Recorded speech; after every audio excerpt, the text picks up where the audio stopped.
there's a slightly higher risk that you push up inflation generally for a longer period of time just because of the way the tariff policy was rolled out.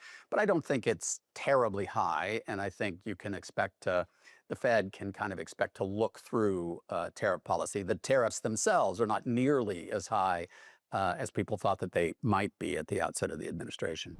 You mentioned immigration policy, and it did come up in the news conference with Chair Powell in this sense. He said, look, we still have sort of a low hire, low fire labor economy right now, and therefore the unemployment rate actually is not going up. But he said that's not a really great balance. What are the risks in that sort of employment market? So I actually think that people are underestimating the degree to which the labor supply has been changed as a result of immigration policy. The administration hasn't really succeeded in forcibly deporting very many people. That's hard to do. The Eisenhower administration tried to do something similar and had sort of similar results. But the policy had the effect of almost immediately closing off the very large amount of illegal immigration that there had been during previous years. A certain amount of self-deportation and even legal immigration is down materially. So the growth in the labor supply that we had during the Biden administration has been closed off by a very significant amount, really maybe between 1 and 2 million people a year, I think. And so the softness that you see in the labor demand numbers, in the jobs numbers, I think people are underestimating the degree to which that is effectively offset or significantly offset by the shrinkage in labor supply. You layer on top of that just the continuing aging of the baby boomers. And so I am less concerned. And I think the data that you described are supportive of that lower level of concern than the Fed has been expressing for some time about the state of the labor market. And I think as the data continue to evolve, that will be another sort of support for interest rate policy that is on the higher end rather than the lower end of expectations. Coming up, what if AI isn't as big as inventing the wheel or discovering fire? We look into the other side of the argument.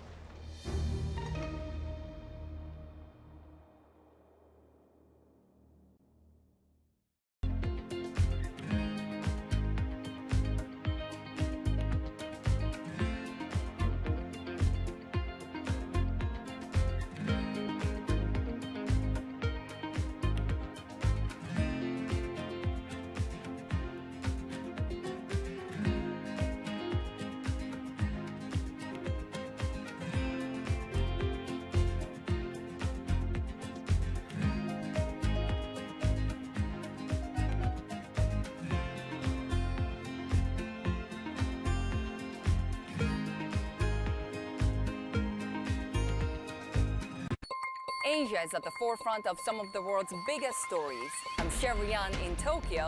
And I'm Heidi Stroud-Watts here in Sydney, where the trading day begins. We're here in the center of all the action to get you set up with the numbers, news, and knowledge you need for the day ahead. The demand is indeed recovering. We've been waiting for this moment. The opportunity of a century. Join us on Bloomberg The Asia Trade. Weekdays only on Bloomberg TV. Context changes everything.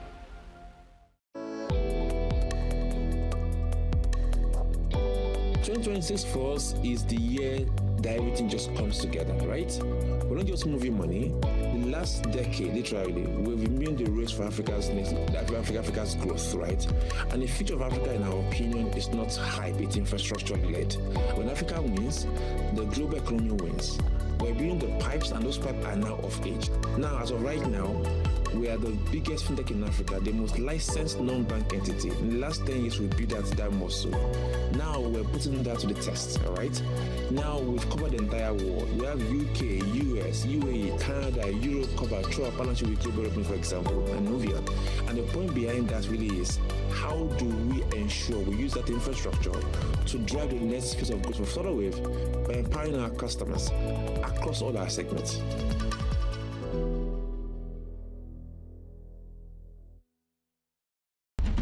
What is going to be the consequence for U.S. markets?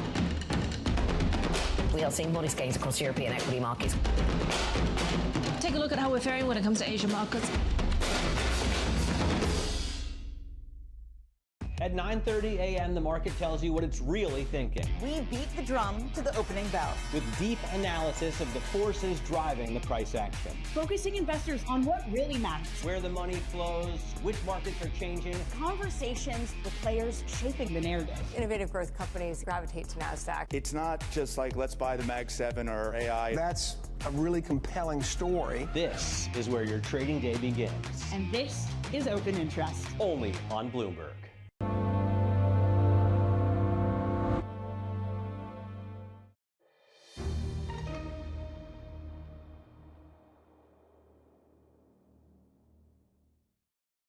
This is a story about right-sizing our expectations. Since ChatGPT burst on the scene 4 years ago, all we've heard about is how big AI will be, how it could lead to superintelligence replacing humans, how fast it is coming, and, at least for some, how dangerous it may be. We have 2,000 people doing it, spend $2 billion a year on it. It affects everything: risk, fraud, marketing, idea generation, customer service, and it's kind of the tip of the iceberg. AI. AI. AI. AI. AI. AI. AI. AI. So imagine 100 million people, smarter than any Nobel Prize winner. When AI gets super intelligent, it might just replace us. But what if they're wrong? What if AI isn't taking us toward either utopia or dystopia? What if AI is just normal? I have been surprised by how controversial the statement AI is normal technology is. Arvind Narayanan is a professor of computer science and director of the Center for Information Technology Policy at Princeton. He's also co-author of the book AI Snake Oil: What Artificial Intelligence Can Do, What It Can't Do, and How to Tell the Difference. We acknowledge that AI is a powerful general-purpose technology. Compare it to electricity, the internet, I think even the Industrial Revolution. But like all of those technologies, what we think is happening and will continue to happen is a gradual integration of this technology into society. If it is gradual, corporate America doesn't seem to be investing that way. The 6 U.S. firms pouring the most cash into AI are projected to spend over $750 billion on it this year alone, more than the entire GDP of Ireland. And some firms are already claiming significant layoffs are driven by AI. But Narayanan is more circumspect. This is not, we think, some impending superintelligence that is going to, render obsolete the laws of economics or the limitations of human behavior. The usual reasons that are given for why AI is going to displace labor rely on a whole bunch of fallacies. AI developers are looking at these so-called capability benchmarks. Oh, AI is as capable as people are at answering customer service questions, so surely it's going to replace customer service representatives. Maybe, but what we said was, hey, let's look at reliability separately from capability. Capability is not enough. You have to have reliability, which means, does it answer the same question reliably every time, or is it giving different answers to different customers? Does it know which tasks it can take on and which ones are out of scope? A second big reason is, even if you do implement AI, does that actually make workers more productive, able to do more work, and therefore actually increase the demand for their work? Drew Mattis, the chief market strategist at MetLife, agrees. I think when you think about what artificial intelligence does and why people are concerned about it, is they're afraid that the knowledge worker is going to become extinct. But the reality of it is that knowledge workers are constantly using technology to expand the bounds of knowledge, and when they expand those bounds, then they have other questions they need to ask. If I have 100 questions that I start the day with, and technology can help me answer 50 of them very quickly, it's not like I have 50 left. That just created 50 new questions for me to answer. And the more questions I answer, the more valuable I become. And the more valuable I become, the more valuable the company I work for becomes. Some companies are investing hundreds of billions of dollars right now in AI. They have to get a return on investment from somewhere. Either they have to actually have more revenues and more profits, or they have to cut their costs somewhere. And that's part of the concern, I think, about employment. Some people say, yeah, you've got to cut employment. How does that pencil out, do you think? How does a return on investment for all that come? Well, so I think that that's a very short-term way of looking at the world. And I think that if we really consider the long-term view of what's best for a lot of companies, it's to make the investment and make sure that you understand where the payoff is. Recently, companies have justified layoffs by saying AI can replace workers. But some critics have countered by calling the move AI washing, implying that companies are dressing up old-fashioned cost-cutting as AI adoption in a bid to satisfy shareholders. What we've seen historically is that as technology advances, people move to higher and higher levels of abstraction, of performance, work that involves supervising the technology to do the work instead of doing it directly themselves. And what we're seeing with AI so far is consistent with this pattern. So my bet is on not seeing massive labor effects across the economy, but there might be specific jobs and sectors in which there might in fact be quite negative consequences. Software engineering has been the clear leader, I think, in the pace of AI adoption, but also the effects of AI adoption, to the point where going back to a time when all the code was written manually by hand, that almost feels like going back to, punch cards before the days of keyboards. Critically, though, even in companies where AI is being rapidly adopted for software engineering, it's not really clear that it's leading to replacing software engineers with AI. In fact, the number of job postings for software engineers actually continues to increase. Until recently, job postings for software engineers and others had been going down. But last year, the need for programmers spiked, unlike the rest of the jobs market. One of the things that is said is that although it may be as profound as the internet or electricity, it's coming much faster. Does that make a difference? There are many claims that are being made that AI is the fastest adopted technology in history. But when we looked at those numbers when writing this essay, we weren't really convinced.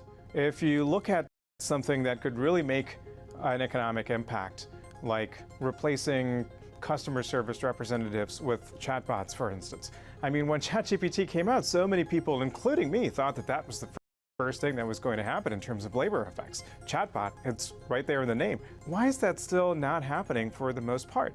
It turns out that when you kind of look at this deeper AI integration where there are risks, there are legal liabilities involved, there are structural and organizational changes that companies have to make, it's not so simple.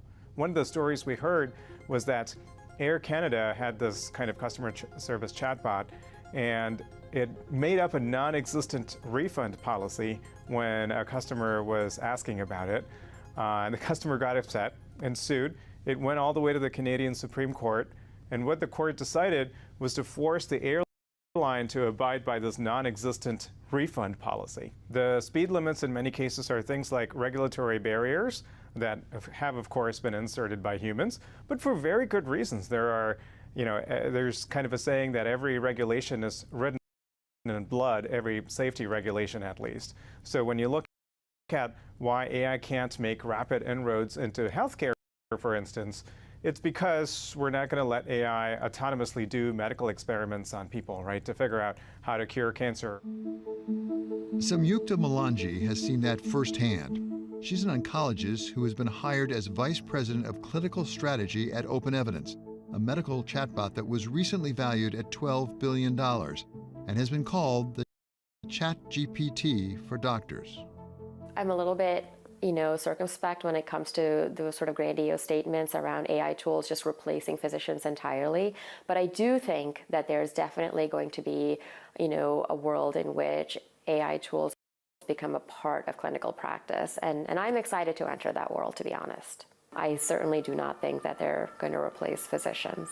Every single company founder putting out statements talking about the efficacy of their tool, they'll say something like, this tool has outperformed a group of physicians in coming to a diagnosis or solving a clinical problem. And I think what they're trying to do by sort of putting these statements out there entirely is showcase the efficacy of their tool and as well not take any liability for the downside that could happen because the AI tool has hallucinated or provide a biased answer or provide a false negative. And I think that's a real problem. I think it's actually really inappropriate to sort of make statements like that without kind of sort of assigning or taking on responsibility for what happens when your algorithm messes up. What happens if a physician takes on a recommendation that an algorithm has generated and that turns out to be the wrong one? Who kind of like assumes that responsibility? Like most technology, AI will continue to improve. And even if it doesn't get everything right now, that potential for improvement leads some to worry that it might get too smart for humans to handle. Among those raising concerns is Geoffrey Hinton, a Nobel Prize-winning computer scientist known as the godfather of AI. Suppose that some telescope had seen an alien invasion fleet that was going to get here in about 10 years. We would be scared and we would be doing stuff about it. Well, that's what we have. We're constructing these aliens, but they're going to get here in about 10 years and they're going to be smarter than us. We should be thinking very, very hard, how are we going to coexist with these things? What do you say to the people who say there may actually be a greater danger here beyond just losing your job? Where I disagree with people like Hinton is on two big things. One, if we just club a whole bunch of things together as some umbrella category of AI risk and then treat it as an AI problem, we just lose a lot of clarity and we lose a lot of avenues by which we can actually address the problem. So one kind of risk that people are worried about is that AI is very good at hacking, finding new vulnerabilities in software, and maybe taking over critical systems. That is something we should be worried about, but it turns out that specific risk has a very specific solution. But this idea that we should imbue AI with a maternal instinct, or in computer science it goes by the term alignment, that AI is going to magically know what is the right thing to do in every possible situation, that seems like a pipe dream to me. Because what is the right thing to do in every possible situation? Well, people don't agree on that, so how can we agree on what AI should do in those situations? And so putting all our eggs in this one basket of alignment is going to result in a very brittle scenario, which is that if anyone ever creates, a misaligned AI system, then all bets are off. And how are you ever going to stop every kid in the world from creating their own AI system that might not follow your rules or your instinct or whatever it is? Because the trend we've seen is that something that takes a data center today, within a few years, is going to be something that you can do in your mom's basement. Whatever this new world of AI makes possible, Narayanan says there's one thing that it simply will not be able to do: predict the future. Once this happens, we will have no choice but to rely on AI in order to figure out what, let's say, military or geopolitical strategy should be. But when we actually look at the research, the picture that emerges is that the reason people are not that great at predicting the future is not some limitation of our biology. It's because the data that's out there that might allow us to extrapolate to what might happen in the future is pretty limited, but also the future is genuinely unknown. And just because the future is genuinely unknown, none of us, not the experts like Hinton and Narayanan, and not even AI itself, can predict just how big it can get or how fast it can grow. Up next, it takes a lot to get the Canadians angry. Has President Trump managed to do it this time?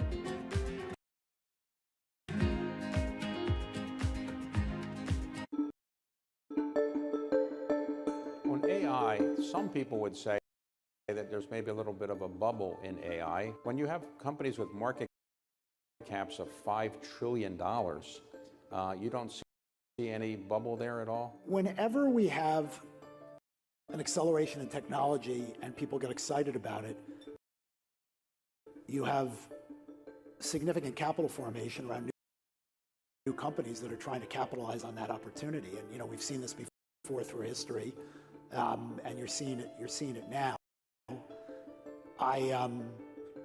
It won't be a straight line. The opportunity set with AI is enormous. There will be winners and losers. And it's hard to pick the winners and losers now. And certainly a lot of the capital that's being deployed will not produce adequate returns, and a bunch of the capital that's being deployed will actually not produce any returns. But it's hard, it's hard to call the timing on these things. And the thing I'd point to, just from a historical lens, is in the fall of 1996, Alan Greenspan talked about a rational exuberance in stock markets, and the NASDAQ was at 1,300, and the NASDAQ peaked 3.5 years later at over 5,000. So these things can go on for a long time, but ultimately, there are adjustments. There will be drawdowns. There'll be rebalancing, and it's hard to call it because the technology trend and the investment is real.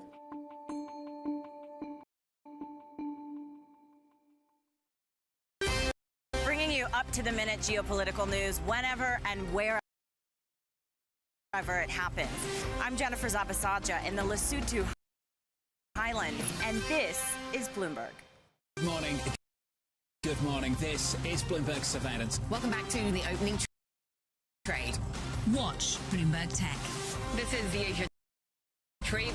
This is Wall Street Week. Welcome to the Balance of Power. This is Bloomberg Television. Tune in to Bloomberg Business Week Daily. We got to talk crypto. From the magazine that helps global leaders stay ahead. What's the conversation around your company? Bringing you insight on the people, companies, and trends shaping today's complex economy. Planning very big things. A new level of premium. Plus global business, finance, and tech news as it happens. The floodgates of innovation are going to open up. You can't fake passion. You either are or you aren't. Bloomberg Business Week Daily, only on Bloomberg.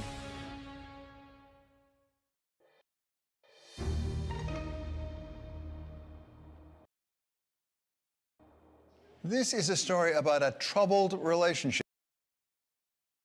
For 100 years, the United States has had close ties with its neighbor to the north. But when President Trump imposed tariffs on Canada last year, Ottawa responded. Businesses braced, and the tone between the two neighbors shifted from familiar to fraught. For a lot of Canadians, this wasn't just about prices or profits. It was about trust and whether the U.S. still sees Canada as a partner and ally. Michael McKee takes us to Canada to see how the relationship looks from north of the border.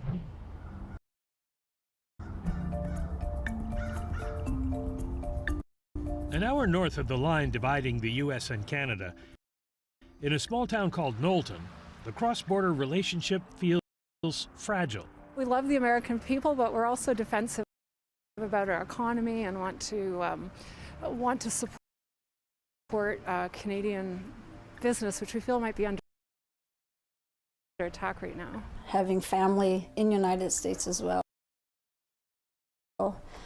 makes things a little precarious right now.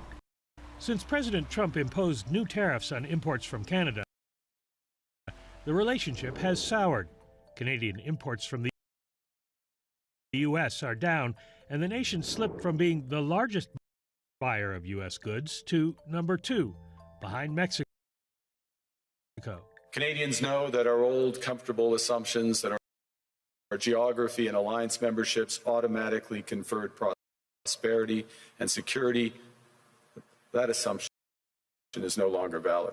we are rapidly diversifying abroad. The past few days, we've concluded new strategic partnerships with China and Qatar.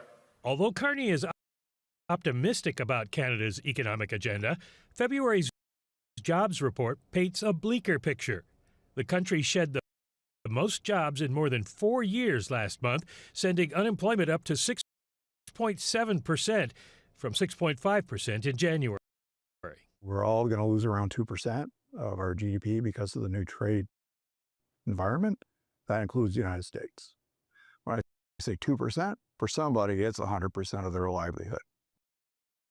Stephen Polish succeeded Mark Carney as governor of the Bank of Canada and is now a special advisor at Canadian business law firm Osler. Let's talk a little bit more about the loss. Where do we see it now? Oh, you see it in autos, you see it in steel, you see it in aluminum,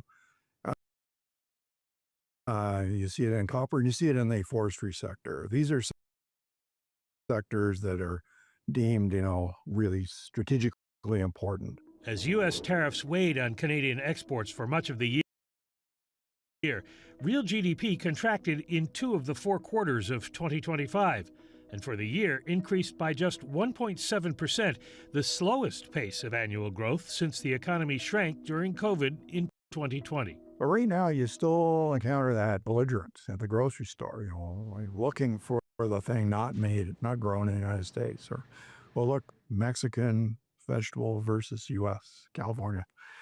People are still doing that. Some Canadians say they feel betrayed by the U.S., with more than half of respondents in a political poll saying the country is no longer a reliable ally. Life here before this particular round was wonderful. We had great relationship. I guess it was February of last year when everything changed.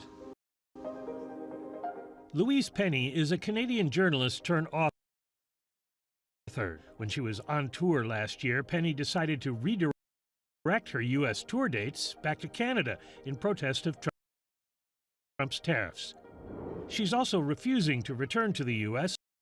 until the trade war is over, a trend that's becoming increasingly common amongst Canadians. The decision to not tour in the United States was obvious. It wasn't even a decision. There was no way I was going to go into a country that had declared war on us, any more than I would imagine Americans if Canada had done the same thing to you. But we sell merchandise here, and the vast majority of it went into the United States, now no longer. Not because people don't want it, but because the tariffs are ruinous. They can't buy a $30 mug and have $50 worth of tariffs put on it. So we've lost huge amounts because of the tariffs. And we're small. I can only imagine what larger corporations in Canada are suffering. What are CEOs saying? What are they thinking at this point? Well, they remain very cautious, I would say, in areas where trade matters the most. They're essentially still frozen. And they're the type would be just keep the lights on, do our maintenance spend, keep our powder dry. The truth is we need to be more competitive. We need to be more productive. This is not a unique problem to Canada. Goldie Hyder is the CEO of the Canada Business Council. Prime Minister Carney always likes to emphasize that when it comes to the marginal effective tax rate, the Canadian price is Canadian rate is the lowest in the G7. Those kinds of things inspire confidence for businesses to be able to deploy capital. Otherwise, you're going to see a lot of chilling and freezing of the capital. Although small business owners and some industry CEOs are feeling the pinch, some have a more nuanced view. All those policies are working, more so than I've ever seen in my 40-year career. That's why I'd like Canada to endorse it and do the same thing. Barry Zeckelman is the chief executive of Zeckelman Industries, a steel pipe and tube manufacturer. He sees the relationship from both sides of the border, having started his business in Windsor, Ontario, now having his headquarters in Chicago and producing his products in both countries. How do the tariffs affect your business in Canada? Tremendously. I'm paying massive tariffs to ship products from Canada into the U.S. Can you put some kind of a dollar figure or percentage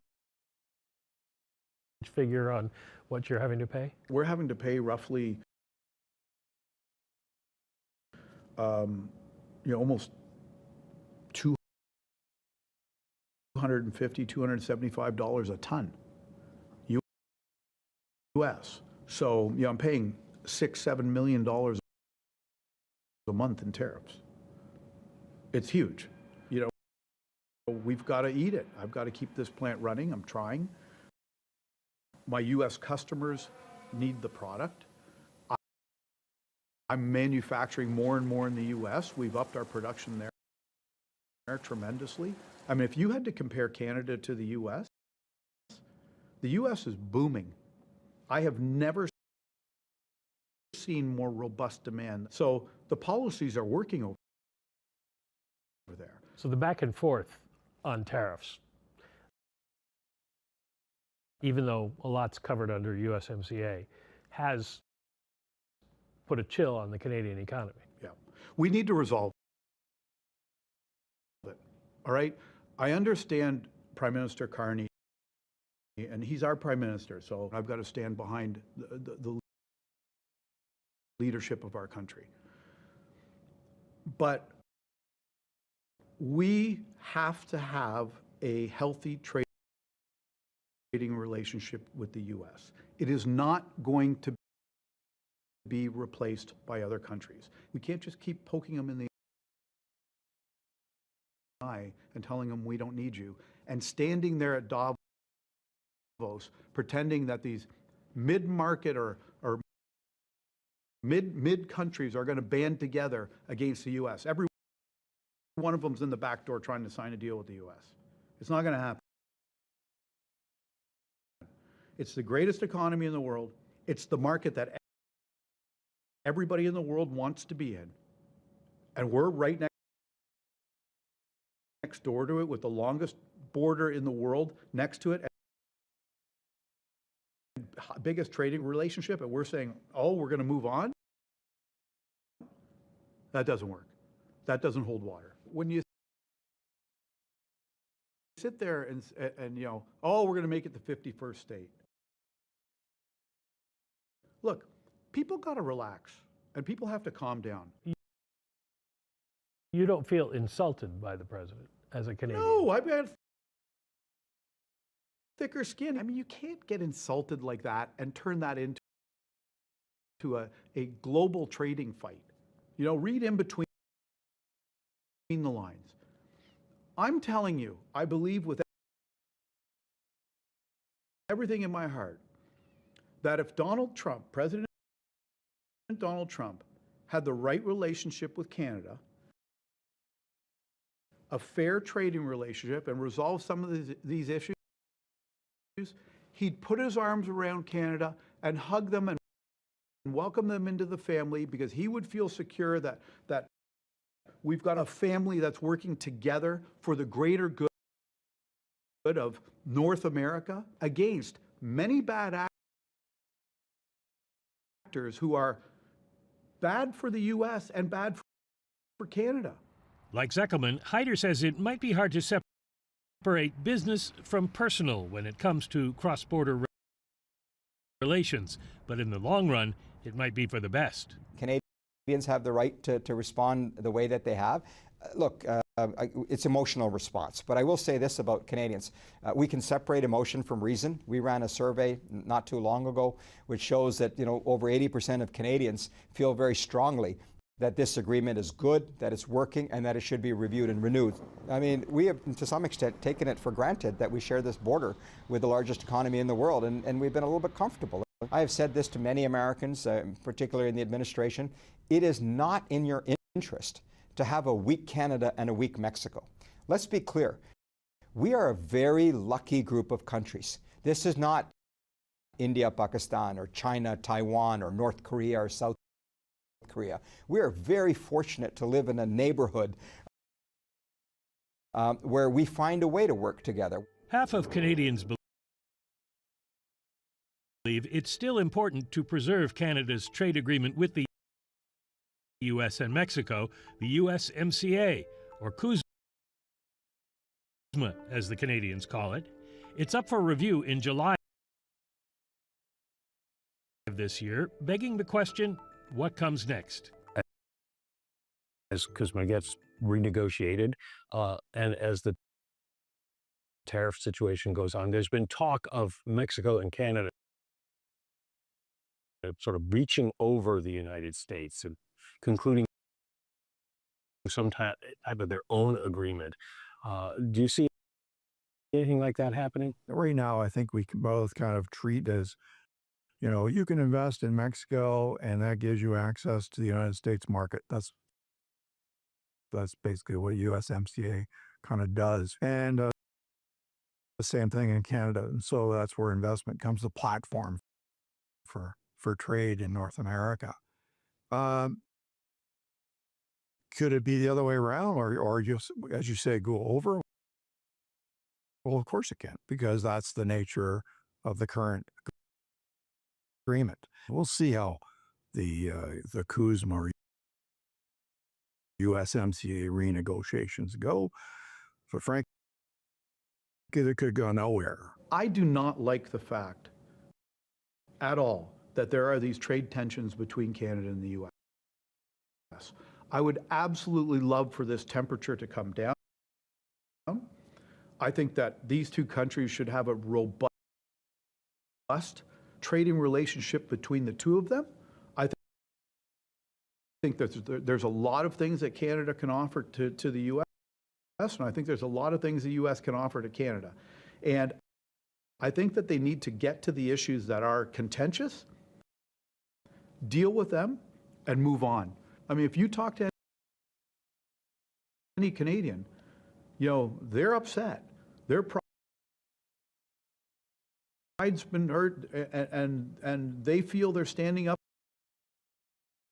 to what they perceive as a bully. I think it will be an important component of his legacy if we're able to review and renew it and allow it to continue to bring about the prosperity and the growth and the security that it has offered, for decades now. What we cannot have is an agreement that some have called a zombie agreement. It exists, but it doesn't really mean anything. It just kind of perpetuates out there in the abyss. That's not constructive. And let me be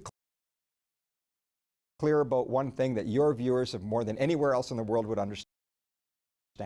Capital doesn't have a heart. Canadians like Americans. I think Americans like Canadians, and we'll get through this. Coming up, putting an age limit on social media users. Australia's done it. What would it mean if the rest of us followed?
world's most powerful investors don't ring a bell. They quietly reshape entire industries. This is the money shaping the world. The Dealmaker playbook, where power and billions of dollars change hands every day. From private equity and credit to venture capital and M&A, we bring you the inside scoop on the biggest deals and debates, plus exclusive conversations with finance's ultimate insiders. I'm Danny Berger, and this is Bloomberg Deals. Every week, only on Bloomberg Television. U.S. jobs numbers are released. Bloomberg has the report under surveillance with crucial data and expert analysis at terminal speed. Nobody covers Jobs Day like Bloomberg.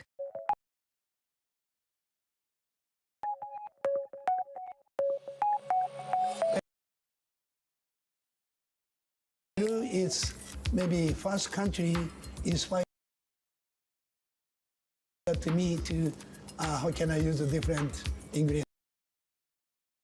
First time I went to Peru, trying to culture food, I never had this ingredients never used in Japan. Kind of like a wow, you know, and cilantro, chili, garlic, and olive oils. So a lot of good seafoods, complete a different way. Example, they have the fresh fish, but Japan, the fresh fish uses sashimi, but Peru use fresh fish, make the called ceviche, cooked with the lemon juice. You know, never use the soy sauce. First time I eat this, kind of the, wow. So then after this one, my open eye more, my cooking style that change. Combined to Japanese style and another country food, then make a noble style.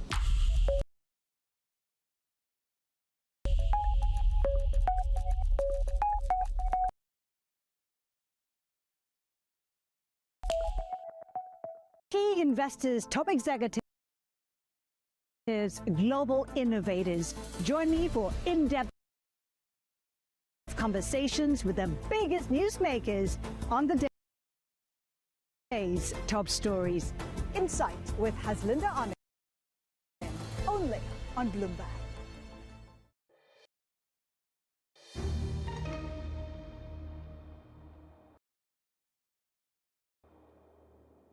This is a story about trying to put the genie back in the bottle. It's been 100 days since Australia implemented a world-leading policy restricting social media for those under the age of 16. In the months since, other countries have moved towards similar measures. But while few argue about the need to do what we can to protect the mental health of young people, opinion is split on the success of the new rule. Long before Australia's social media restrictions took effect, Sydney father of 5 Danny Alaji knew his eldest daughter's mobile phone was causing more harm than good. She constantly would say to us that if we didn't give her a phone, she'd be the only child in her grade without one. She would lose all her social connection. So we did give in and gave her that phone. Within the space of days, we saw that it ripped her away from the family life. It completely overwhelmed all her spare time. She was no longer reading like she was previously. She was no longer engaging with her siblings. She wasn't helping with dinner anymore. Every spare moment was spent attending to those pings and dings. It was enough to prompt Alaji to start a community group, Heads Up Alliance, for Australian parents delaying social media and smartphones for their children. So when the Australian government announced a landmark new policy, this is Australia showing enough is enough. Alaji was relieved. The social media laws that came into effect in December was a huge vindication for our movement, because for a long time we were spreading the word through word of mouth. And, you know, some people thought that we were just being a little bit over the top, that perhaps we weren't with the times. If they weren't with the times then, they appear to be now. Across Australia, polling from Monash University found around 4 in 5 adults support the restrictions. And countries around the world have either implemented or are considering similar rules. But the rollout has been uneven, with reports of many kids finding ways around the regulations. We canvassed opinions of a range of stakeholders to assess the effect of rules like that in Australia and their impact on the social media business. We do not believe that we are within scope of the law because we are purely a messaging platform. We nonetheless are complying. So it's displacing their studies, it's displacing their attention, and it's displacing their sleep. When my children are at school, they appreciate that children are less on their handheld devices. I've always been 50-50 with the restriction laws. Australia's social media regulation was a long time coming. Concerns over youth mental health were growing, and the role of social media was at the heart of it. So social media has at least 3 negative effects on youth. Ravi Iyer is the research director for the USC Marshall School's Neely Center and helps manage the Psychology of Technology Institute. Before that, he led teams at Facebook working to improve the societal impact of social media. We know that many youth have these negative experiences. They see things they're not ready for. They see unwanted sexual content. They see graphic content. They're contacted by strangers. Sometimes they're groomed. Then there are these displacements of all the other things that kids should be doing, right? So kids should be sleeping. They're still growing. They're developing their brains. They need to get a good night's sleep in order to, do well at school the next day. And a lot of kids are using these products overnight at times when they shouldn't be. They're maybe using them in schools. Iyer is in good company, even among teenagers themselves. In 2022, 32% of U.S. teens said social media is mostly negative, and that share has gone up to 48%. Jennifer Park Stout is the Senior Vice President for Global Policy and Platform Operations at Snap, best known for its app, Snapchat. Do you share some of the concerns about social media apart from messaging, which is what you identify Snapchat as primarily being? Look, I think this is a really complicated topic and one that can't be solved by just quick fixes or blanket bans. I think individual choice and parent choice plays a big role in how young people should be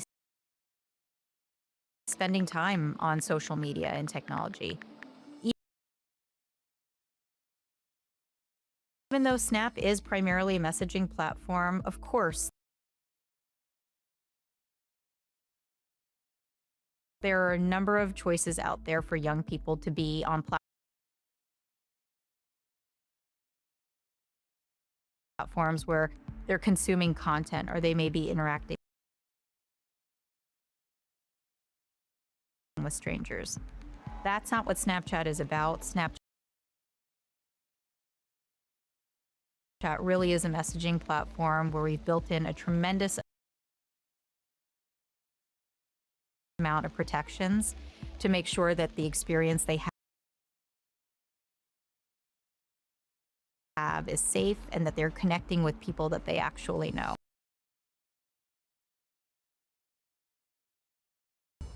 Is there research that you think is reliable to really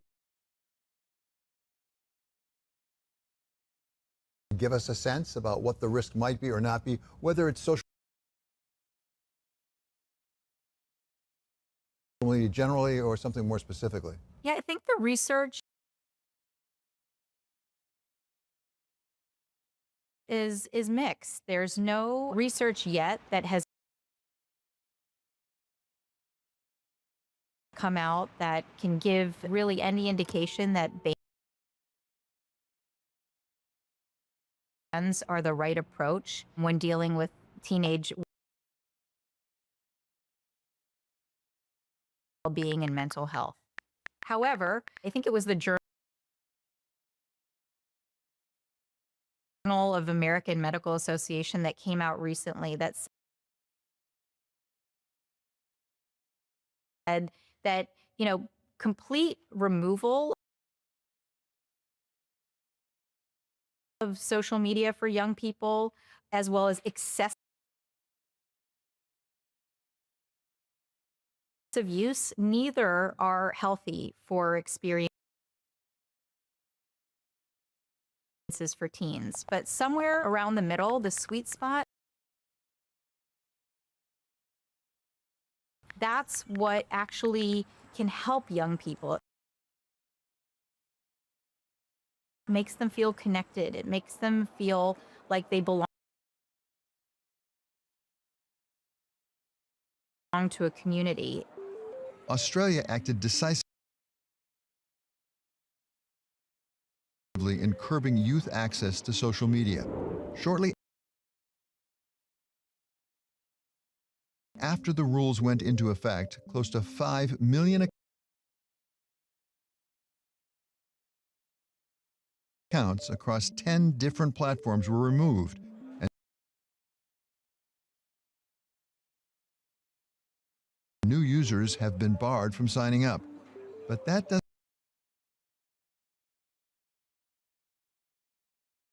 mean the rollout has been a sweeping success.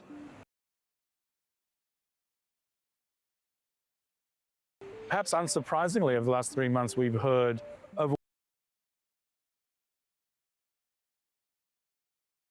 overwhelmingly that children have managed to find a way back onto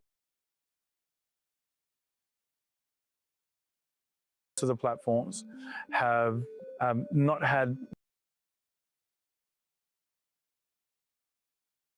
many obstacles placed in their path whatsoever. People can just log in under a new account. So this is now where we're looking to our government and to our regulators to wield the stick that is written in the legislation itself of significant fines for those platforms who don't comply. That's also the concern for Paul Litherland, a former police officer and prominent e-safety advocate in Australia who founded Surf Online Safe. He expects the wave of kids trying to circumvent the restrictions to be largely confined to those that have had existing accounts removed. He believes the trend will die down in coming years, but is calling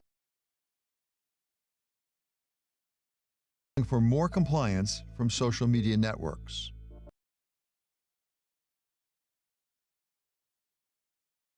My concern is, once again, time and time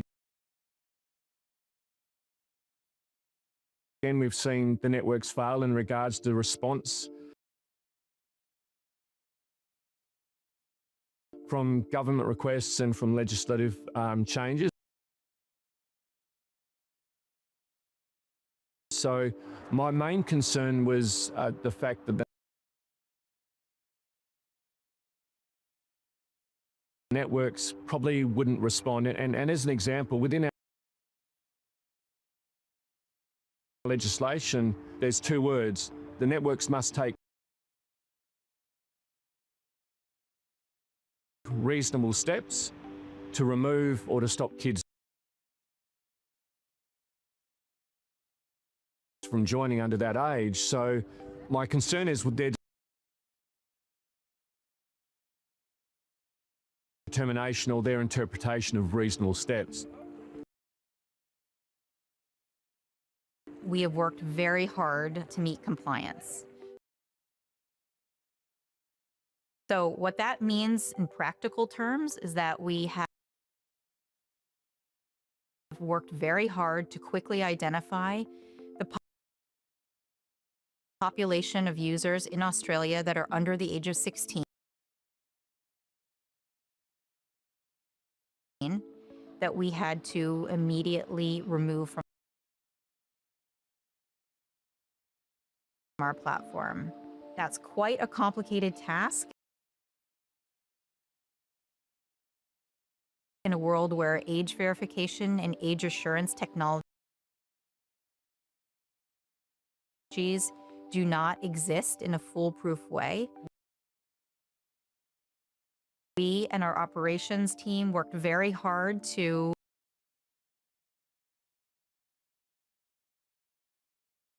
quickly identify those that were under the age of 16,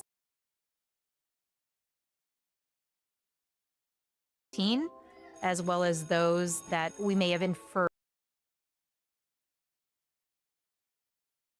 to be under the age of 16. And by that, we then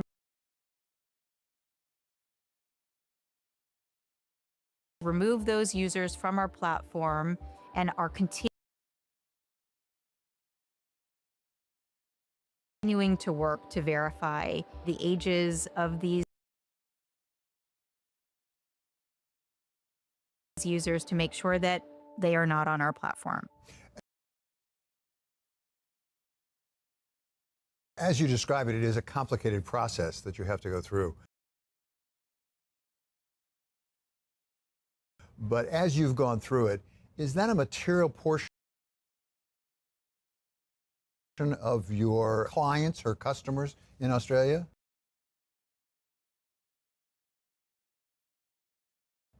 I wouldn't say that it's a material portion, right? It's those that are on the platform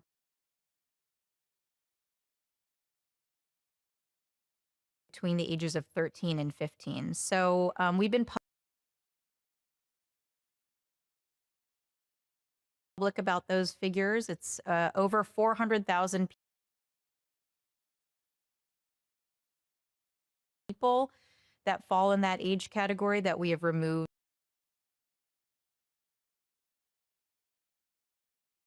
from Snapchat. And how many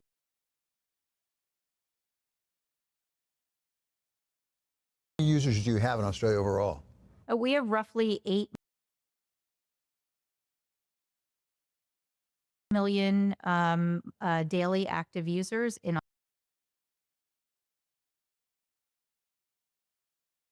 Australia. For social media companies, teenagers are an important demographic. Late last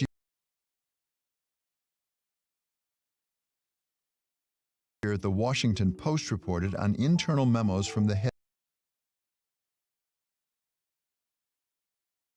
of Instagram, telling its teams in 2024 to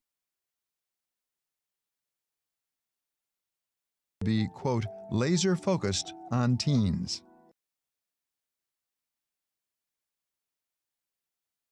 If we had age limits around the world, along the lines of what Australia has done, how materially would it affect the bottom line of the social media companies? So,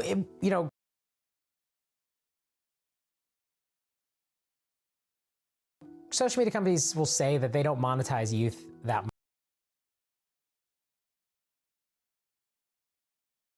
much now, which is, I would think is true. I don't know 100%. But I think what would happen is that over time, people would get less in the habit because you get develop these habits younger. And so to be less of the habit of using social media as they get older. You'd have fewer of these network effects. So I think over the long term, it would be detrimental to the growth of these platforms. Now, these companies are wildly profitable. They could have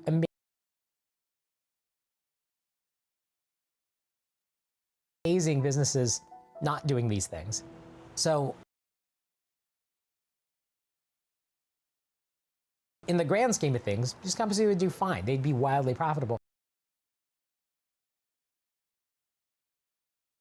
But they wouldn't be the growth engines that drive their stock price. And so they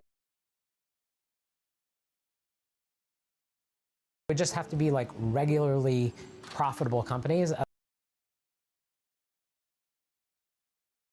opposed to the super profitable companies that they are today.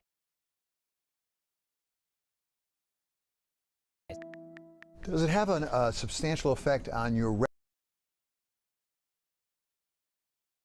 revenue, on advertising? We're not focused on revenue or advertisers when it comes to the safety and well-being of young people. And we understand that they're a very sensitive cohort, and so we care more about their experience online, all of the safety protections and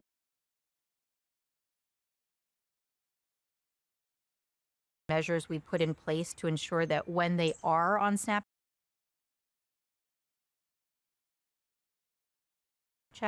those that are eligible to be on Snapchat, that they have the safest and most positive experience they can have. Society has long taken steps to restrict the activities of youth, be it watching movies, drinking, or the right to vote. Social media may just be the latest extension of that. It's important give that analogy in regards to alcohol and driving. There's education there, there's rules around the release of these products to kids and to humans.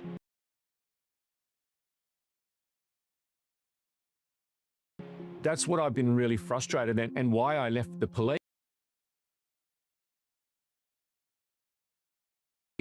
Because there were no rules. Everything in our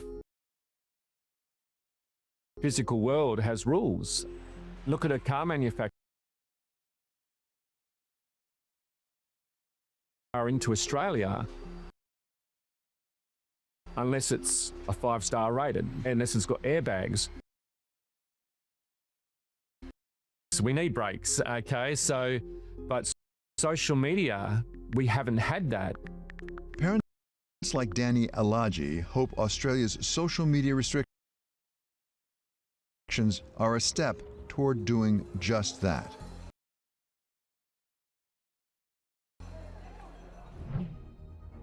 That does it for us here at Wall Street Week. I'm David Weston. See you next week for more stories of capitalism.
Trading day is about to start. And you're already looking for that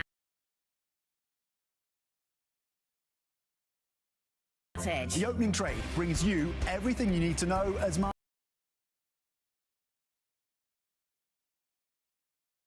open across Europe. Let's talk about the significant risk transfers. Find space in their balance sheet. Hedging some of that risk. You could look at it the other way. Obviously,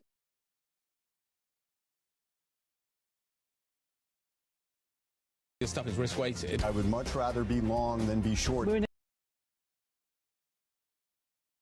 kind of sweet spot. Very, very strong alignment. 3 revolutions in one. I'm Guy Johnson. I'm Anna Edwards. And I'm Tom McKenzie. This is your opening trade. Every trading day. Only on Bloomberg. Do you think the dollar will remain the only reserve currency in the world, or are you as comfortable with the dollar as it used to be? The dollar has been, as you say, a reserve currency for about 80 years.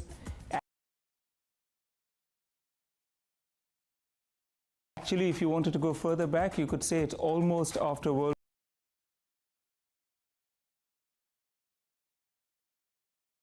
War I, when the U.S. lent money to Europe and the UK for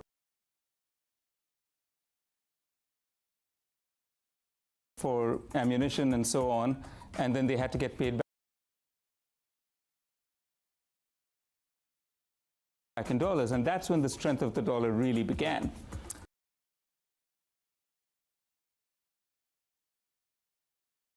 So it's 100 years, 80 years, 100 years of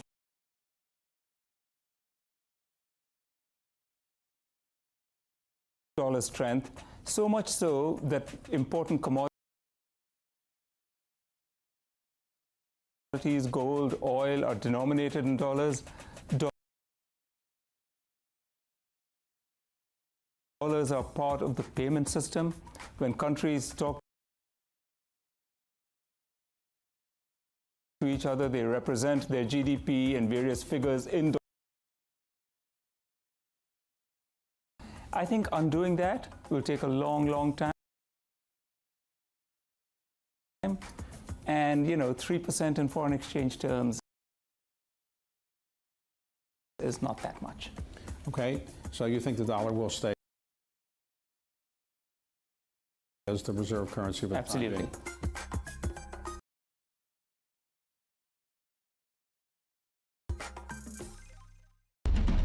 being? Astonishing day for US technology. Shaping the region's technology ecosystem. Asia's biggest tech news and innovation.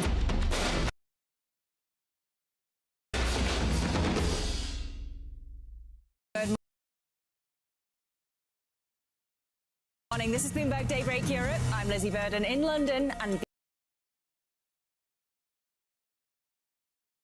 these are the stories that set your agenda. Taking you from the U.S. markets close to the overnight session in Asia. We'll walk you through what you need to know to kickstart Europe's trading day. Live from our European headquarters, we bring you the day's top market moving stories, unmatched expert analysis, and on-the-ground reporting from across the continent.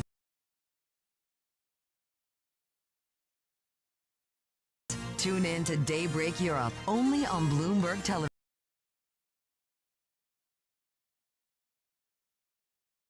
Context changes everything.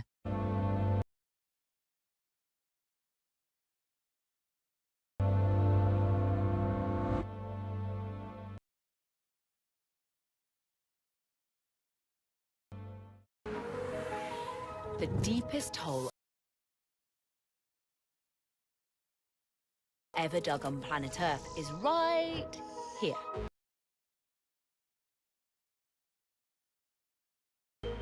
In northwest Russia. It's called the Kola borehole. Scientists started drilling in 1970 to study the composition of the Earth's crust, and presumably to see how deep they could go. Eventually, they reached a depth of almost 12 kilometers. That's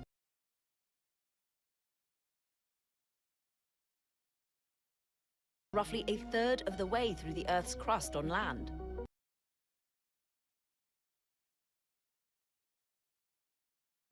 It took them over 20 years to drill, just because of the hard rock and that depth. As they were drilling, there was this rumors that they were hearing voices down there, almost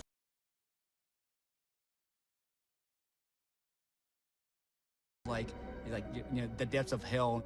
It's a little bit crazy. In the mid-90s, the project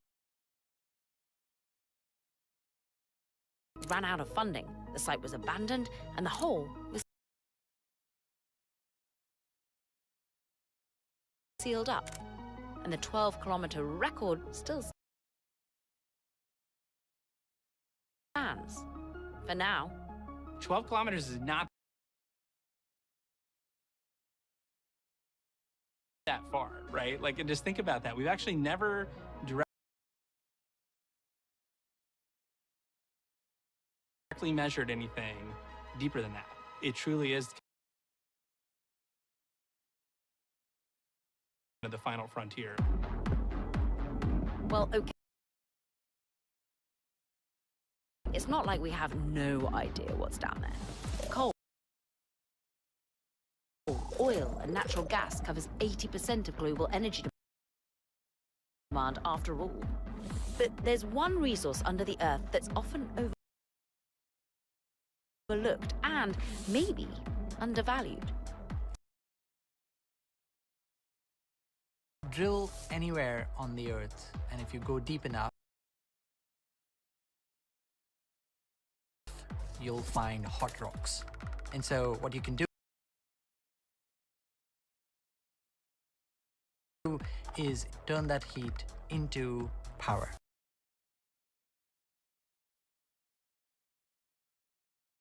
Electricity. And that's really geothermal energy.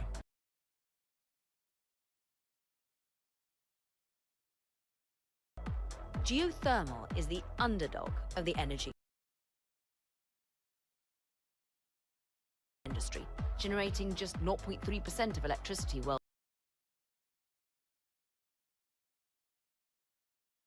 worldwide. It's mostly considered impractical outside of a few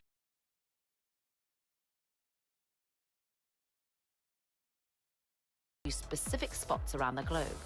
But that's starting to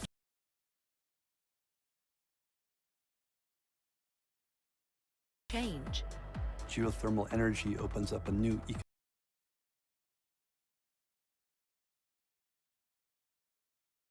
economic paradigm. Heat suddenly becomes a service and not linked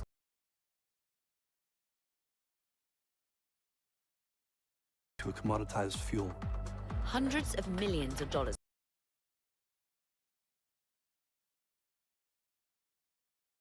are pouring into startups aiming to tap the energy under our feet. Geothermal is just too compelling to ignore. I like to say it's the largest source of clean energy on Earth. And today, companies are looking to go deeper than we've ever gone before, using new drilling technologies that do this to solid rock.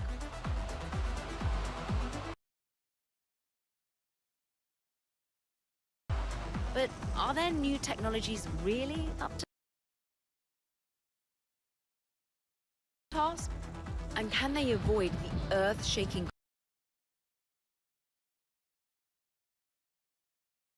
consequences when drilling goes deeply wrong?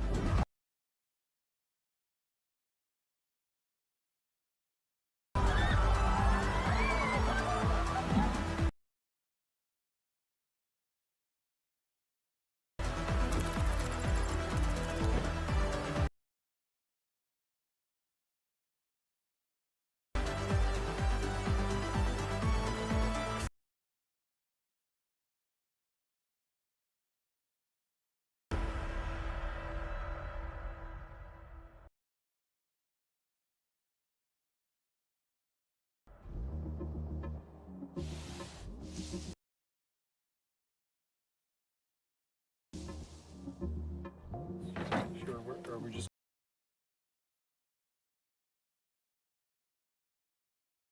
going on the tailgate? Yeah, okay. on the...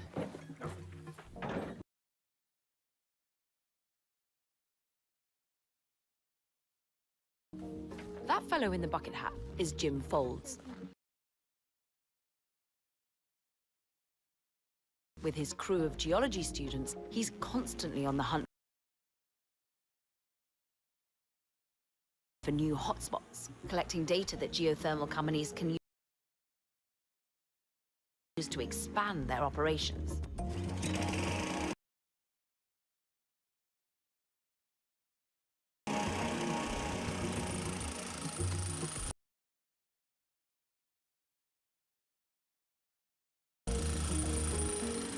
Like butter, baby.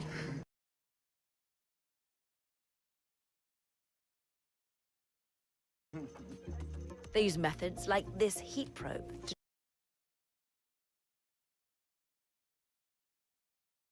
check subsurface temperatures to find the best spots to drill.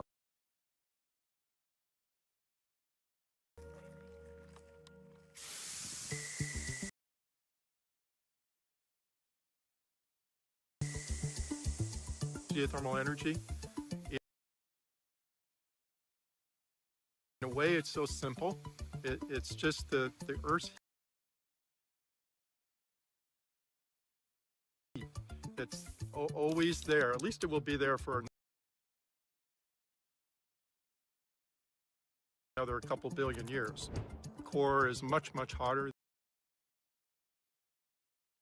than the surface of the Earth, and there's sort of large convection cells that help to bring that heat up closer to the surface from deeper levels. The Earth produces enough geothermal heat in a given year. I think something like 10 times the amount of energy that the United States needs in a given year. There are areas on Earth that have relatively high levels of geothermal potential. Countries like New Zealand, Indonesia, Turkey, and China all have plentiful thermal resources. But Iceland is considered the true geothermal champ.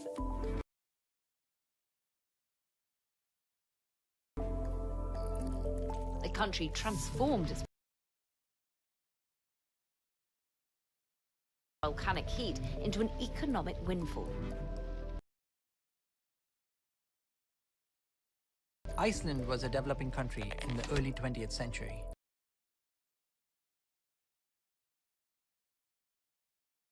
Until it tapped geothermal energy. And once it did, it was able to use that energy and convert it into industrial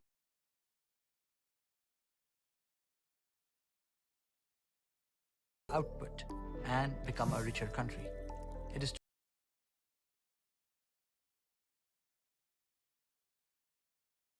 today one of the most developed countries in the world with a very high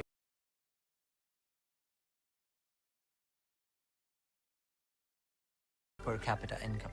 But there are many countries around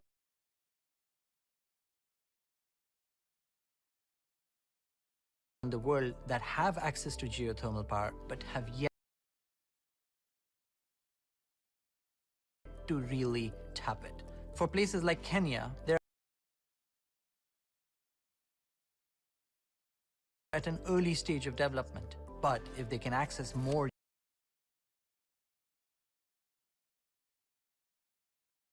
geothermal power, they can have cheap, clean electricity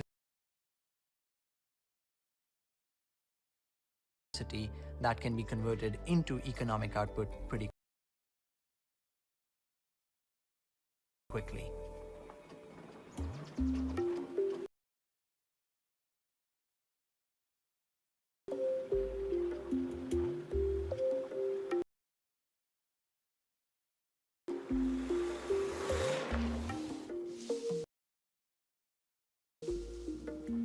Sorry guys, it's a bit noisy because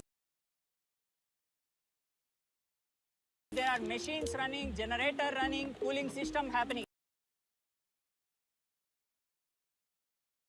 So this point, steam is collected and sent to Sosian power plant. So from this point, you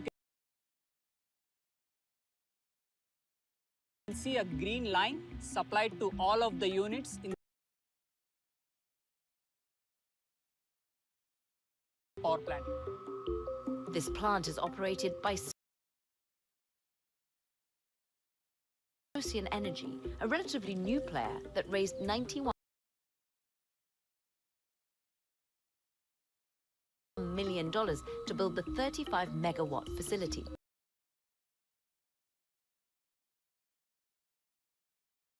It taps into a hotbed of geothermal potential known as the Rift Valley. This portion of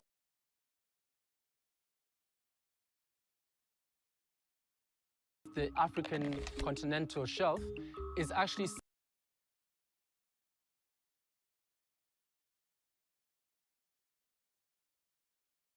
separating from the rest of the continental shelf.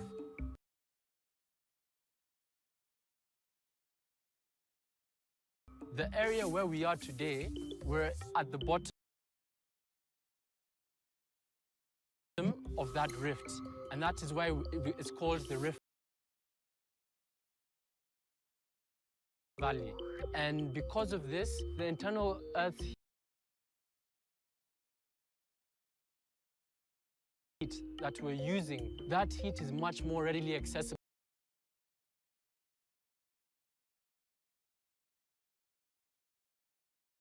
because the distance that we have to travel to tap into this heat is much lower than other areas in the world. That lucky geography means that almost half of Kenya's electricity is generated from geothermal heat. This plant generates electricity through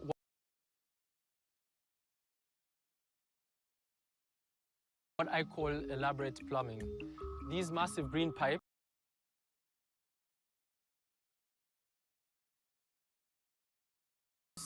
is what is delivering the steam from 2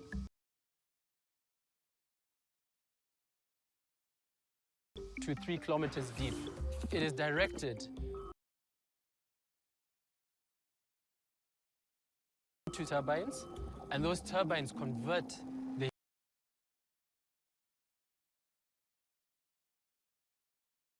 heat into electrical energy. That electricity is then transferred to the national grid.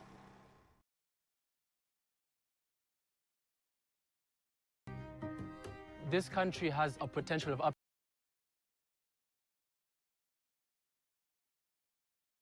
and right now we've barely tapped 1 gigawatt. So we have a massive headroom to exploit. As a country, we can more than meet our national demand through just tapping into the geothermal resource. Industrialization does not happen on thin air. It requires electricity, and electricity needs to come from sustainable sources. And geothermal can be very central to that African industrialization story because it is something that is available 24 hours a day, 365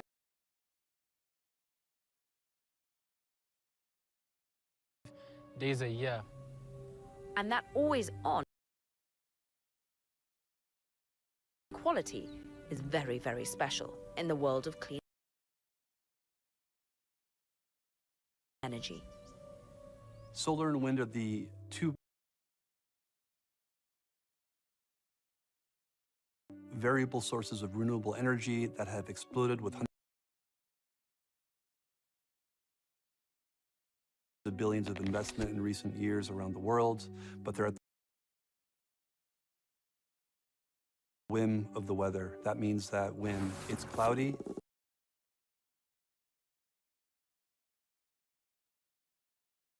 and when air currents are still, turbines for wind power are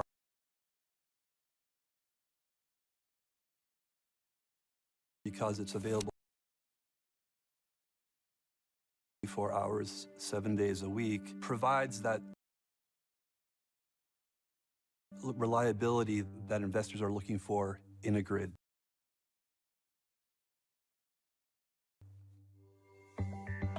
So on the surface, like an ideal energy source. Clean, dependable, good for another few billion years. But so far, it's only really worked in a few places. So why exactly is that? Well, it turns out that geothermal power needs 3 very specific conditions.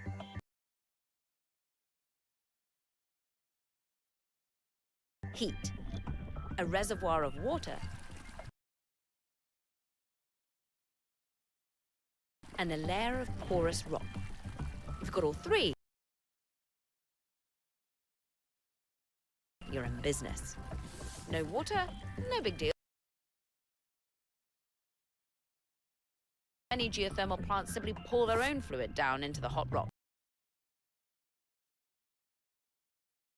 But that rock really has to be porous. You can't get fluid flowing through the hot rock.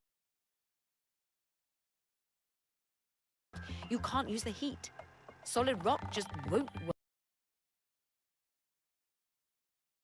So outside of the places where the rocks are hot and full of holes, geothermal is a non-starter. And that's why it only generates 0.3% of electricity worldwide, putting it in the other wedge, the least cool wedge in the whole chart. But a new class of startup is aiming to make the wedge a whole lot bigger.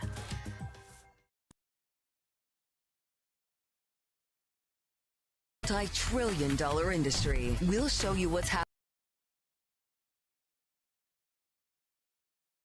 ETFs like no one else. ETF IQ. Only on Bloomberg. Technology is embedded in every aspect of our lives. And laying foundation for the future. From finance to defense, entertainment, and from the road to the stars. Bloomberg brings you the latest stories of the people and companies pushing the tech sector to new frontiers. And the politics.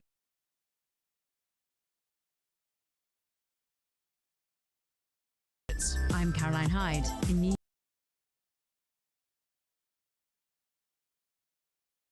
Let's go. Watch Bloomberg Tech every weekday. Only on Bloomberg Television.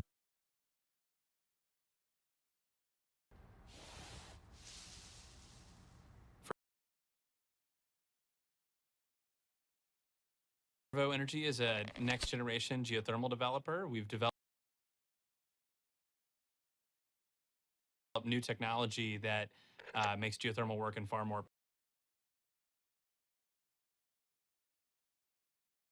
places. To do that, Tim is borrowing technology from gas industry, where he used to work. I didn't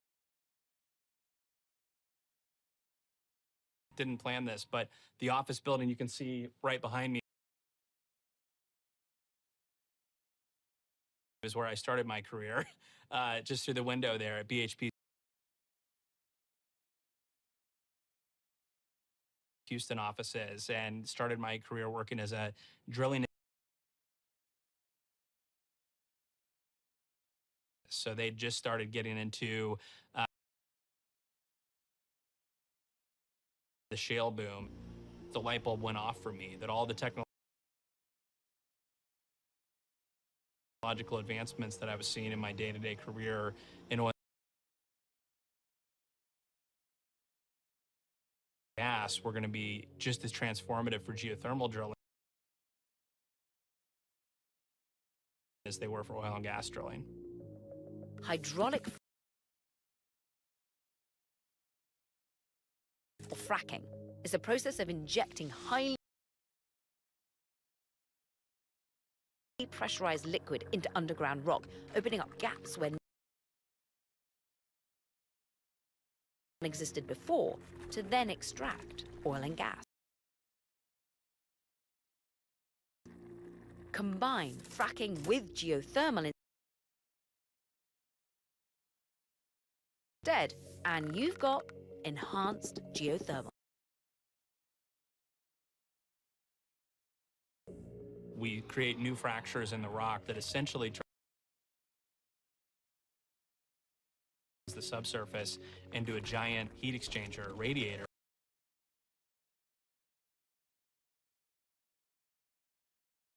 Wells flow over to our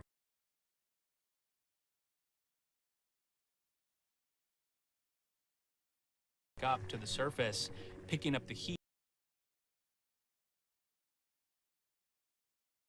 and then we capture that heat at the surface and use it to generate electricity. Now, we've gone from 3 conditions to just 1. Hot rocks, and that could open things up a lot.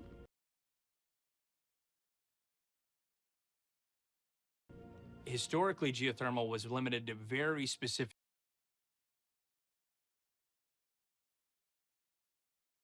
so the only places that you would see a geothermal power plant would be in this certain hot spot in Northern California, or some place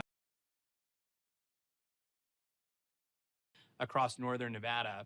What this map is that thanks to the developments of enhanced geothermal system technology, much more of the country is developable. So even in today's cost structure, you can think about things that are in the reddish and orange color and some of the yellow color as already being cost effective. So we're envisioning, more than 100-fold increase in the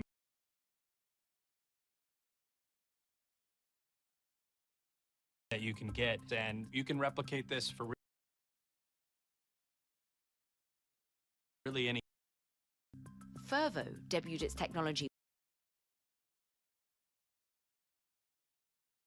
to Nevada in 2023. They're now building a full-scale power plant in the mountains of Utah. All 400 megawatts will be online in 2028, and a 400 megawatt project is quite large.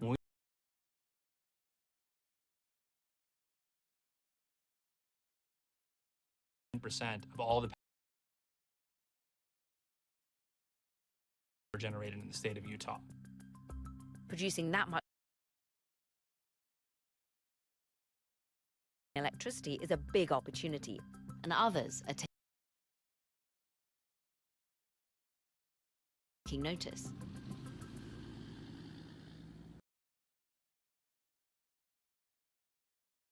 An hour south of San Antonio, Texas, in a region dense with fracked gas wells, another enhanced geothermal Sage Geosystems is building a test plant. So yeah, I spent 36 years in the oil and gas industry. It was all with Shell. I really wanted to be in the energy transition, and geothermal is that.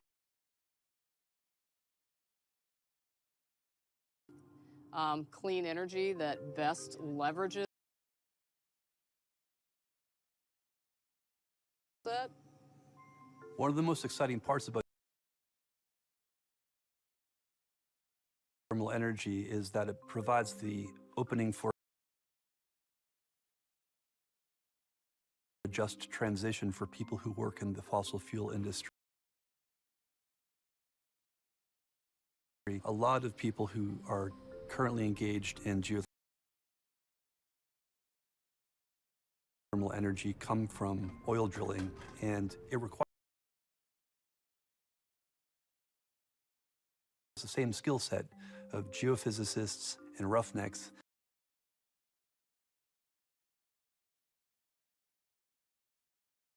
to do hard labor of drilling and have a knowledge of the Earth's crust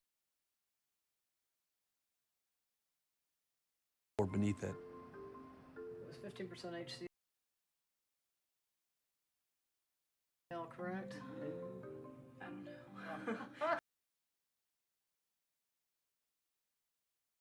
know.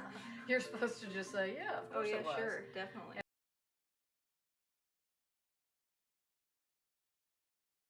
$537 barrels. My daughter definitely had an impact on me moving into geothermal. She worked for Sage before I worked for Sage. She likes to remind me of that. I was like, yeah, you should come over because it's way funner over here. You know, oil and gas is kind of boring and you know what you're doing, but over here we're starting a whole new company. We're starting a revolution. Is it awkward working together at all? Yes, yes.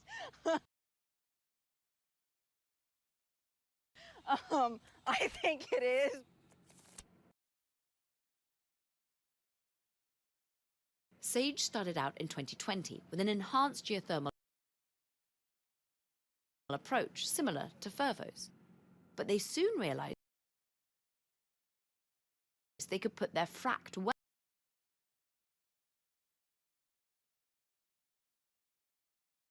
the space opened up underground can also work as a kind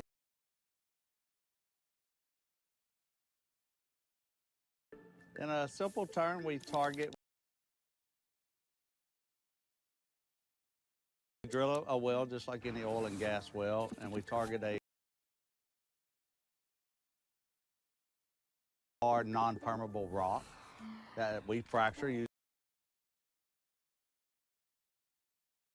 same oil field technology, and it works like a balloon. We pump water in, it kind of airs up, and when we want to produce electricity, we flow it back, the pressure from the earth, bring it back through our lines, turns a Pelton turbine,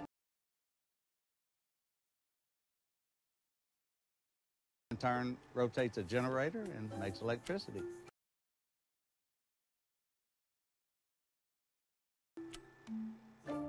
storing energy like this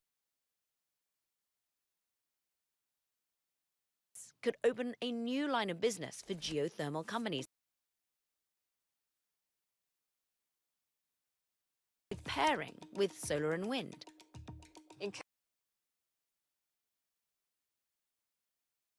California and Texas, actually solar is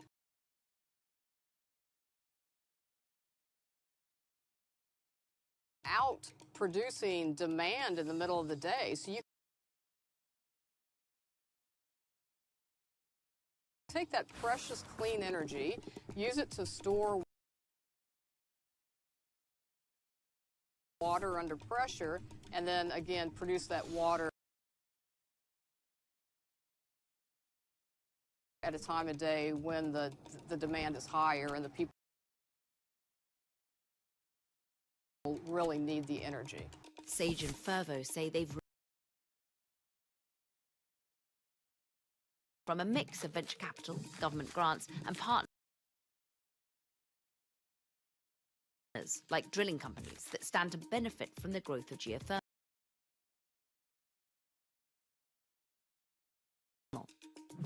All of this support has raised high hopes.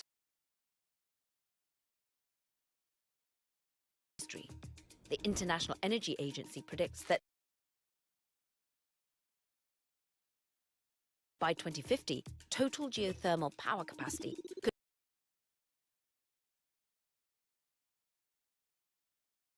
from 15 gigawatts to more than 800 gigawatts,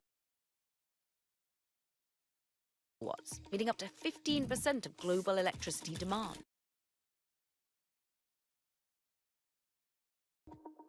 We're in probably the most dramatic growth curve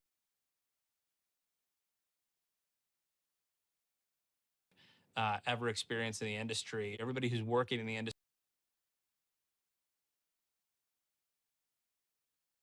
feels that we're part of a new revolution.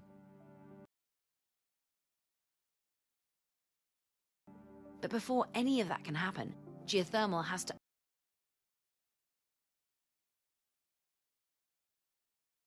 overcome some challenges. For one thing, just getting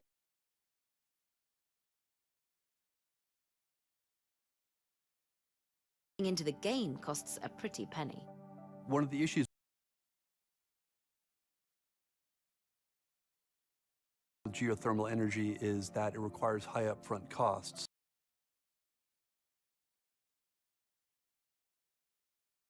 Upwards of $90 million for a single borehole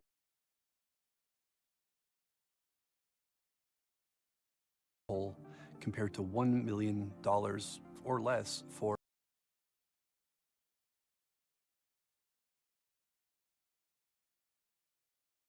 a single gas generator. What that means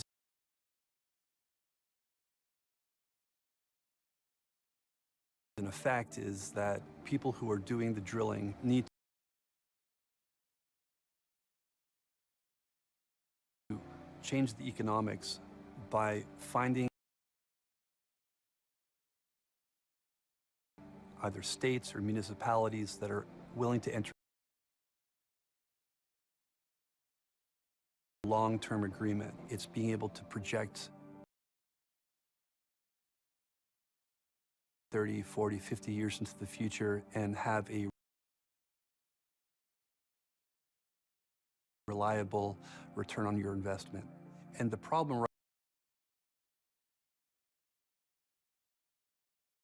now is that investors don't have confidence about the stability of power prices that far in the future. For Sage and Fervo, even getting their early projects off the ground has been a pricey proposition, and they'll need to keep attracting humongous piles of capital as they expand their operations over the coming years. And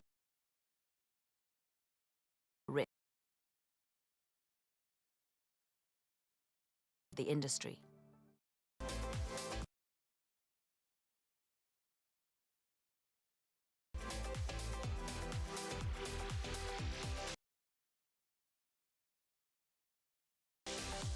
Have you ever thought about, or would you make a movie for a streaming service? Would you make a Netflix movie? Man, that's a great question.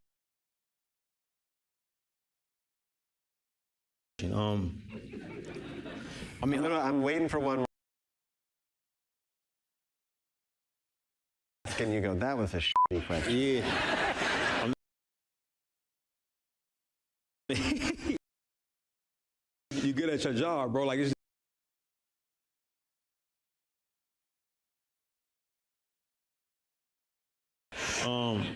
You know, I'm here to say what I would and wouldn't do in the future. You know. But the theatrical experience is one that means a great deal to me.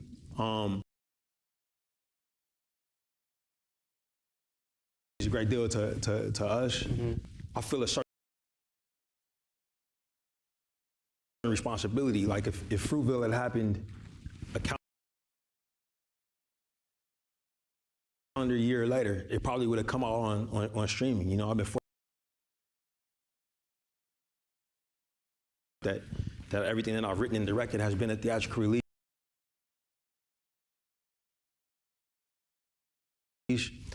So I feel a duty to try to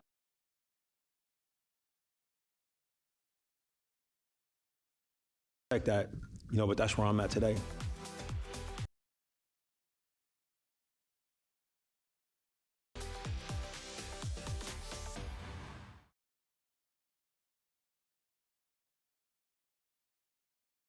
Really only one story, and that is Iran. Bloomberg for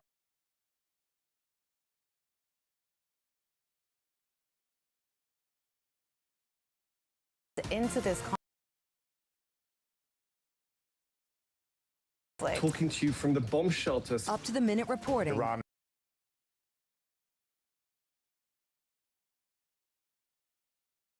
And the analysis you need. There was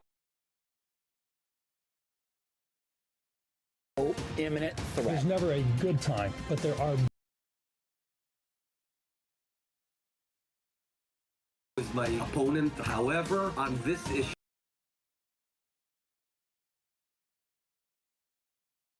Stand together. Nobody covers geopolitics like Bloomberg.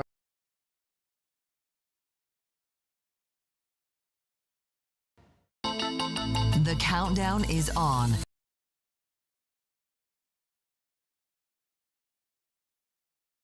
You need to get the edge at the end of the market day.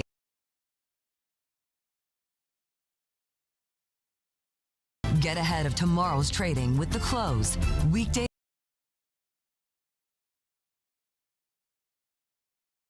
Bloomberg. Context changes everything.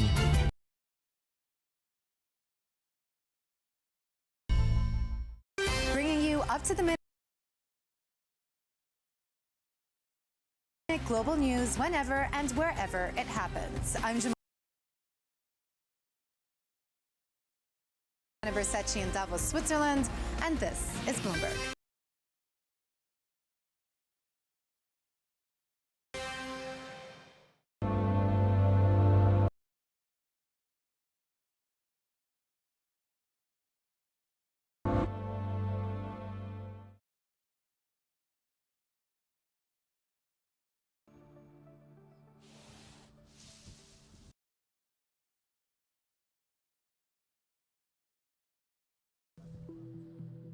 All sources of power have trade-offs.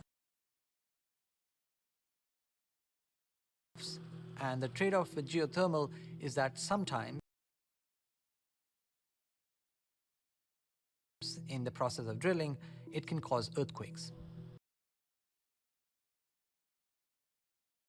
There was an incident in South Korea in 2017 when geothermal drilling led to an earthquake of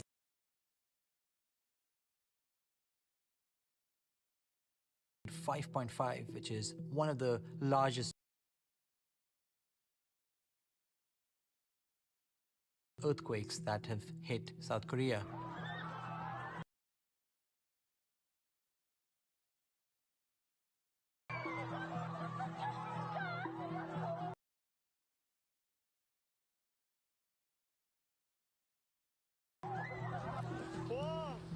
한동대학교에서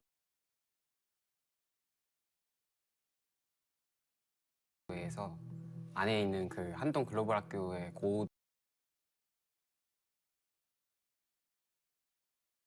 고등학교 3학년으로 갑자기 막 땅에서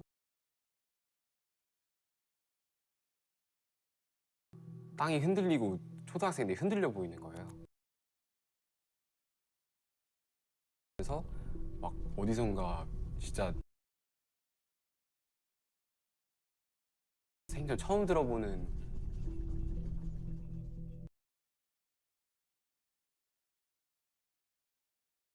Like Sage and Fervo, the Pohang project used fracking techniques. That, plus a drilling site that was too close to a fault line, led to disaster.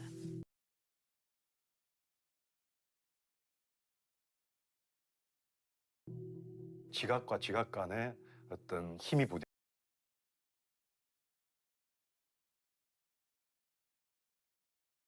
부딪히는 응력이 폭발하면서 땅 속의 지진이라 할 수 있는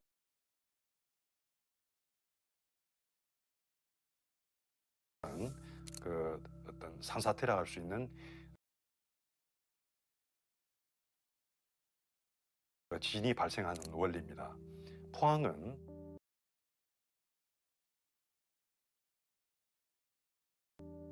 이제 그냥 조금이라도 그 지진이 일어났을 때 그 비슷한 소리만 나도 갑자기 이제 안 움직이고 그 밖에 나올 하는 것 같아요. 저도 이제 자식을 놓고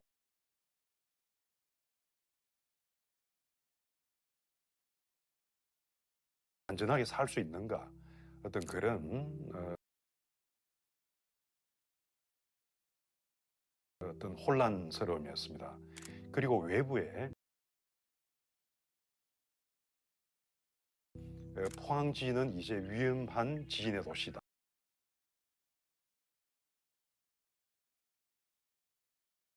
저 같은 경우에는 직접 그것을 경험하게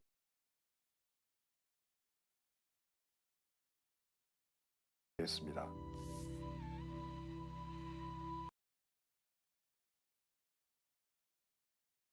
As bad as the Pohang earthquake was, events like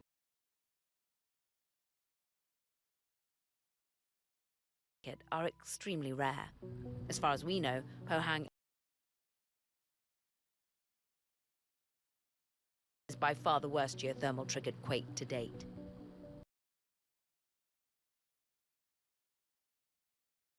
But even a handful of accidents can deeply damage the reputation of an energy source, and natural gas fracking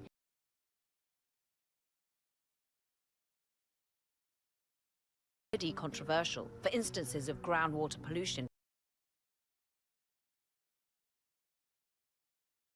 and even earthquakes. We actually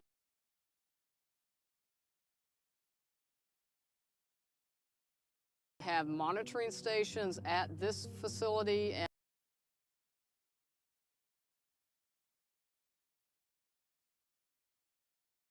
at our test well in Starr County. So for all of our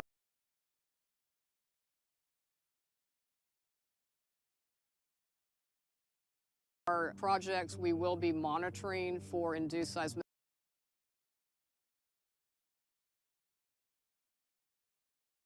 or earthquakes. We're quite pleased now that over the course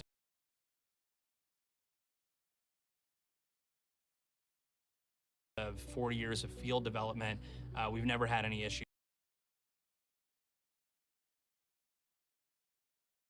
related to seismicity. So it's something that we take quite seriously.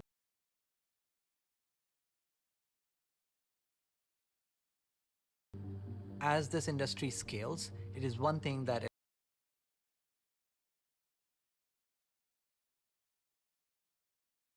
have to be very careful about getting permission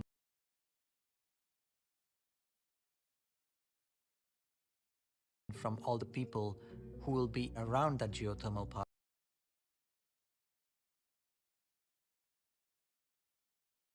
plant and what kind of risks they will be facing as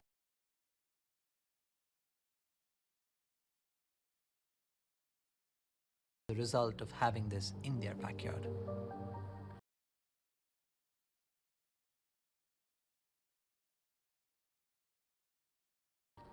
Despite the risks, geothermal's potential to become a dominant clean energy source keeps attracting prospective.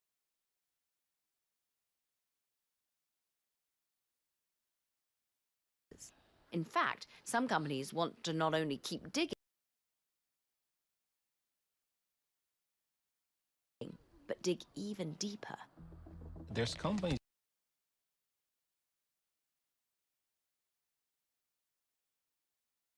out there that are starting to use what we already have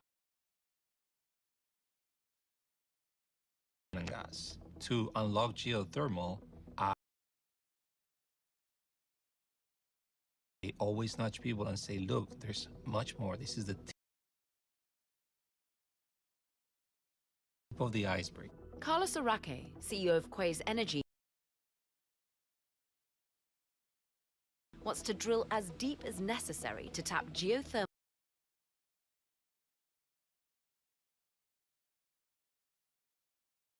heat literally anywhere on Earth.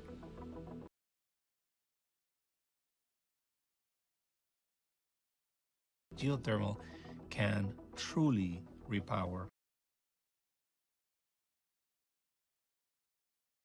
the world, but we have to play the hotter and deeper game. Enhanced geothermal only works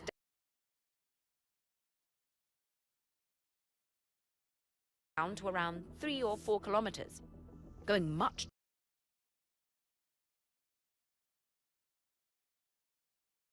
deeper could open up far more drilling sites around the world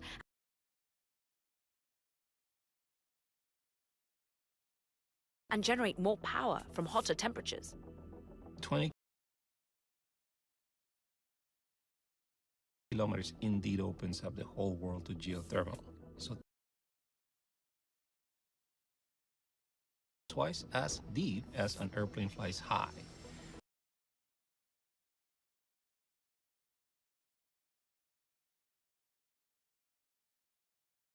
If you can get to 20 kilometers, every part of the world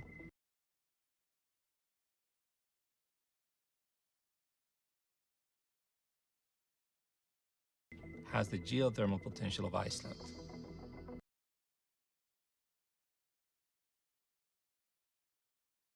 Of course, there's a reason no one's done this before.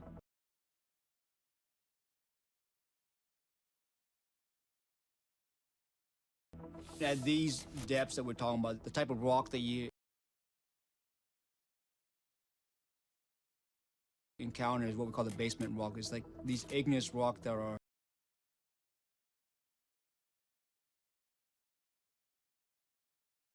granite and basalt. So these are the type of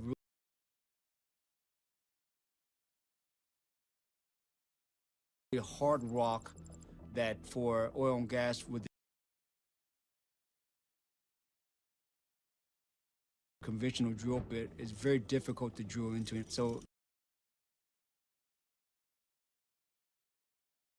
we're not trying to use conventional drill bits, we're actually trying to use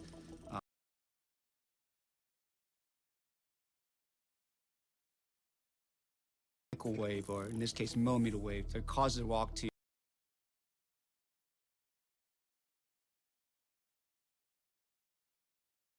vibrate, and it actually starts to then heat up to where it's melting and then ultimately vaporizing.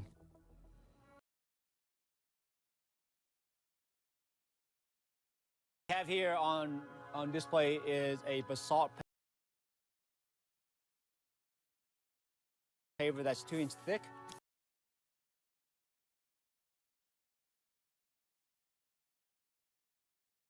4-inch hole in about 90 seconds.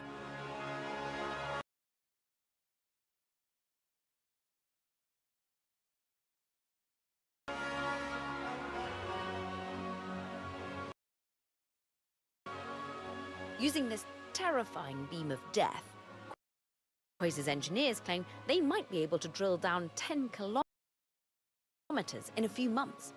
The Kola borehole, by contrast, took decades.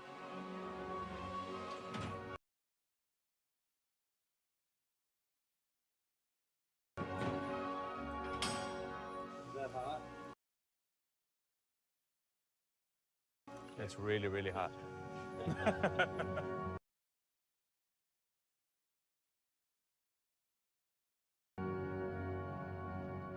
But Quasar's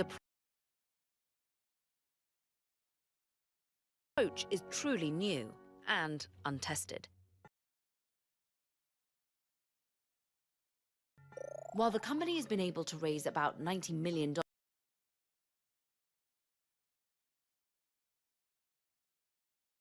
of capital so far, some geologists are skeptical.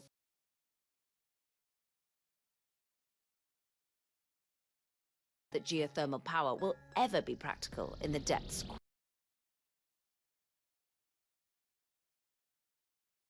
Quasar is aiming for. Is it possible that it won't work? It's always the case.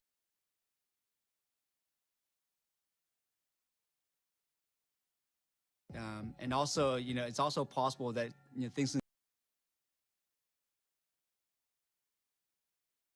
just bad luck. We're doing things that have never been done by anybody, ever. So there's always the possibility that we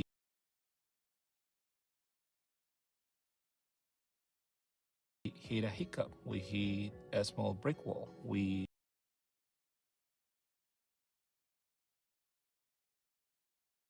on our faces. It's for us to really tell the world that it does or does not work. I mean, it's really on us. So that's why I feel it's actually really